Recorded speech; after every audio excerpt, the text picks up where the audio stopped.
দেশজুড়ে বইছে নির্বাচনের জোর হাওয়া। 12ই ফেব্রুয়ারি হবে ত্রয়োদশ জাতীয় সংসদ নির্বাচনের ভোট গ্রহণ। এ নিয়ে কি ভাবছেন সাধারণ মানুষ থেকে শুরু করে আগামীর জনপ্রতিনিধিরা, সে কথা জানাতে ডিবিসি নিউজের ইলেকশন এক্সপ্রেস ছুটে যাচ্ছে সব সংসদীয় আসনে। এখন রয়েছে সংসদীয় আসন 267, ফেনী 3-এ।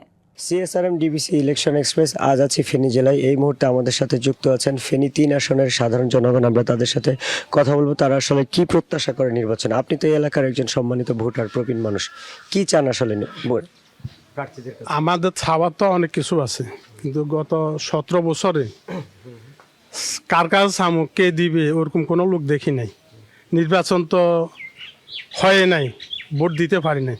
তো এবছর আশাবাদী, ফেব্রুয়ারি 12 তারিখে ভোট দিতে পারবো এরকম আশাবাদী।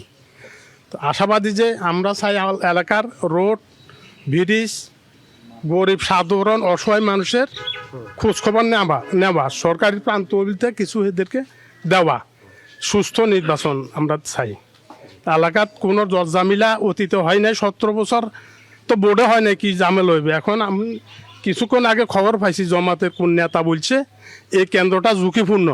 কিরকম ঝুঁকিপূর্ণ সেটা বুঝতে পারি না। আপনারা তো মানে প্রার্থীদের কাছে অনেক প্রত্যাশা, তারা কি প্রতিশ্রুতি এরা দিচ্ছে? তো নির্বাচনের পরে আর আমরা দেখি না, দেখা হয় না। এখন যে আমাদের প্রার্থী আছে, আশা করি উনি ভালো সৎ লোক, অনেক প্রভাবশালী লোক, আমাদের এলাকা দিয়ে খোঁজখবর রাখবে আশাবাদী।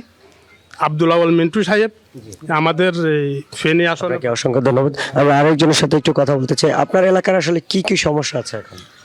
ধন্যবাদ ডিবিসি নিউজকে। আসলে আমরা উপকূলীয় জেলা এবং উপজেলা, সোনাগাজী উপজেলাটা উপকূলীয়, এখানে অনেকগুলো সমস্যা।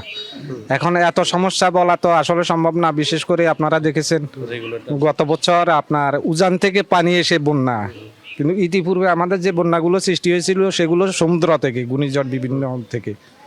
এখন উপকূলে আমাদেরকে বন্যা, যে ভারত থেকে যে পানিগুলো ছেড়ে দেয় এরা অপরিকল্পিতভাবে, এটা প্রতিরোধ করা সেখানে বাদ। এবং আমরা যেহেতু উপকূলীয়, আমাদের মুসাফুর রেগুলেটর খুবই দরকার। আমাদের শত শত হাজার হাজার বাড়িঘর বিলীন হয়ে যাচ্ছে নদীগর্ভে, তো এটা আমাদের খুবই দরকার। এছাড়া আমাদের বিগত 17 বছর তো অবকাঠামো বলেন, সামাজিক উন্নয়ন বলেন, কোনো কাজে হয় নাই। আমরা আশাবাদী সুষ্ঠু জনগণের ভোটে নির্বাচিত প্রতিনিধি, তিনি সাধারণ জনগণের কাছে আসবেন, জনগণের সমস্যাগুলো সমাধান করার জন্য আপ্রাণ চেষ্টা করছি। আমাদের সাথে যুক্ত হওয়ার জন্য আপনাদেরকে অসংখ্য ধন্যবাদ। সিএসআরএম ডিবিসি ইলেকশন এক্সপ্রেস আজ সারাদিন থাকবে এই জেলায়। পরবর্তী সংবাদে আমরা নতুন কোনো প্রার্থী অথবা সাধারণ মানুষের সাথে নিয়ে আপনাদের সামনে আবারও হাজির হব।